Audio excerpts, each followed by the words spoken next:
नमस्कार दोस्तों, स्वागत है आपका आर्ट ऑफ कैंडलस्टिक में। ये जो कल के दिन की अगर हम लोग बात कर ले, जैसे कि आपको पता ही है बजट के अभी हम काफी करीब यहाँ पे आ चुके हैं।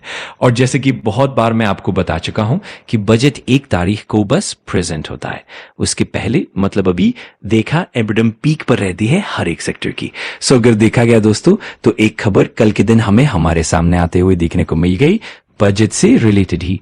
और ये तो कॉमन सेंस वाली बात है जो मुझे बार बार बतानी पड़ती है, क्योंकि काफी सारे 1 फरवरी तक अभी तक जितनी भी खबरें आएंगी बजट से रिलेटेड वो सारी अनऑफिशियल खबरें होंगी, रिपोर्ट के जरिए, सोर्सेस के जरिए। उनमें से कितनी खबर सच होगी और कितनी झूठ वो तो हमें 1 तारीख को ही पता चलेगा। सो बजट से रिलेटेड जितनी भी प्री बजट खबरें होती है वो सारी रिपोर्ट, सोर्सेस, अनऑफिशियल खबरें ही देखने को मिलती है और मार्केट उसी को लेकर रिएक्ट करता है। और कल के दिन की बात तो वो क्यों भागी है, उसके पीछे का रीजन क्या है, लॉजिक क्या है, उसी के बारे में बातचीत हम लोग इस वीडियो में करने वाले हैं। सो जैसे कि आपको बताया है रेलवे से रिलेटेड केपेक्स, केपेक्स मतलब रेलवे बजट। अगर हम लोग यहाँ पे बात कर ले तो उम्मीद है कि इस वक्त जो रेलवे बजट है वो लास्ट टाइम जैसा तो नहीं रहेगा। 21-22 की बात कर ले तो आप देख सकते हैं 2.25 लाख करोड़ के आसपास का रेलवे बजट था। 22-23 की बात कर ले तो थोड़ा बढ़कर 2045-800 करोड़ तक चला गया, थोड़ा ऊपर नीचे हो सकता है। अगर आप यहां पर देखोगे नेक्स्ट इसमें 2060 से 2070 तक चला गया।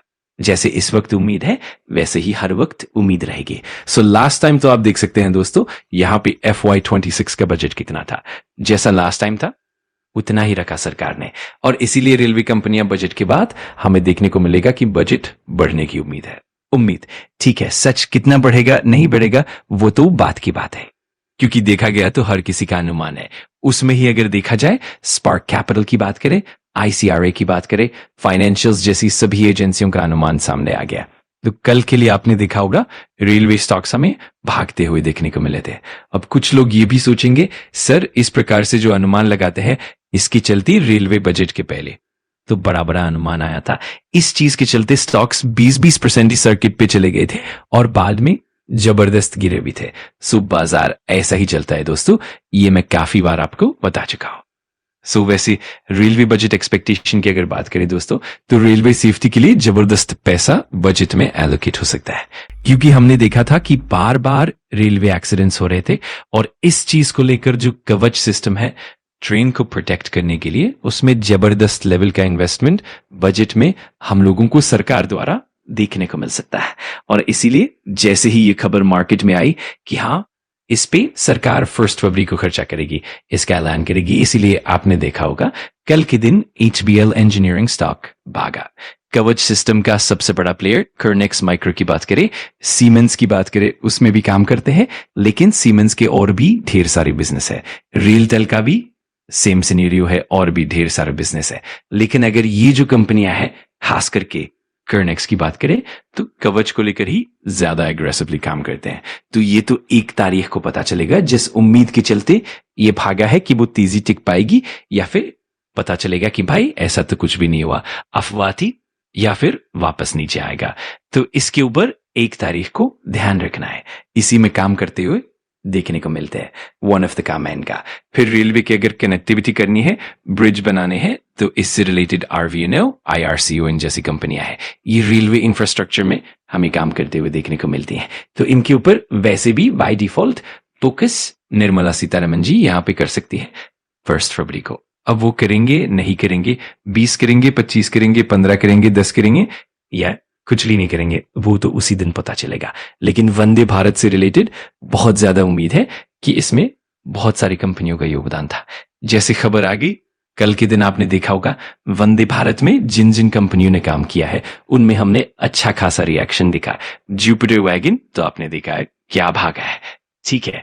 फिर ओरिएंटल रेल इंफ्रा की बात करें, छोटी छोटी कंपनियां सिमिलर वे अगर बात करें दोस्तों तो रेलवे को मॉडर्नाइज करने के लिए उससे रिलेटेड सरकार खर्चा कर सकती है। एयर से रिलेटेड खबरें सामने आ रही हैं। अगर हम बात करें रेलटेल जैसी कंपनी की, वो इस सेगमेंट में काम करती है, ये भी सरकारी कंपनी है। रेलवे की अगर बात करें जैसे वंदे भारत एक बड़ा एक्सपेक्टेशन है, वैसे ही एक और बहुत बड़ा। और अगर ऐसा हुआ तो हाइड्रोजन में जिन्होंने इन्वेस्ट किया, ठीक है, तो हाइड्रोजन में किसने इन्वेस्ट किया है? सबसे बड़ा प्लेयर रिलायंस इंडस्ट्रीज। रिलायंस ने पहले से अनाउंसमेंट किया हुआ है कि मैं हाइड्रोजन में इन्वेस्ट कर रहा हूं। ये अभी की बात नहीं है, तो रिलायंस यहां फोकस में रहेगा। इसके साथ साथ Adani enterprises, Adani green energy, इन सब का ग्रीन हाइड्रोजन में जबरदस्त लेवल का मैसिव इन्वेस्टमेंट देखा गया है। सिमिलर वे एलएनटी के बारे में सरकारी कंपनीज की बात करें तो एनटीपीसी, जिनके पायलट प्रोजेक्ट्स हाइड्रोजन को लेकर चल रहे हैं। फिर आईओसी की बात करें, गेल की बात करें, इनका भी फोकस इसमें है। ओएनजीसी, ऑयल इंडिया की अगर बात करें तो ये भी कंपनियां इसमें काम कर रही हैं। एनएचपीसी, एसजेवीएन की अगर बात करें, सारे जितने भी सरकारी कंपनियां हैं ये भी ग्रीन एनर्जी हाइड्रोजन में अपना योगदान देती हैं। अगर रेलवे बजट कम आया तो ऑब्वियसली जितनी भी कंपनियां काम करेंगी वो लोन लेकर ही काम करेंगी और यही कंपनियां उन्हें फाइनेंस करती हैं।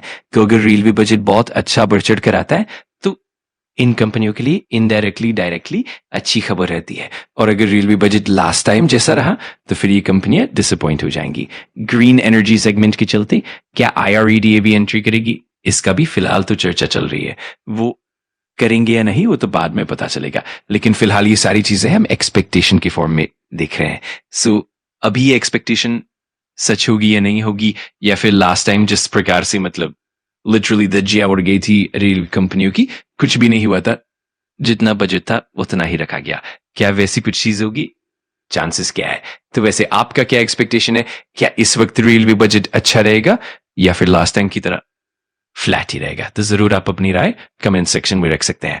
अगर आपको वीडियो जानकारीपूर्ण लगा तो लाइक कर देना, कमेंट करके बताना कि अगला टॉपिक कौन सा चाहिए, और सब्सक्राइब कर लेना आर्ट ऑफ कैंडलस्टिक को, ताकि ऐसे ही पावरफुल लर्निंग वीडियोस आप मिस ना करो। Thanks for watching. मैं मिलता हूँ अगली वीडियो में। सीखते रहो, पढ़ते रहो।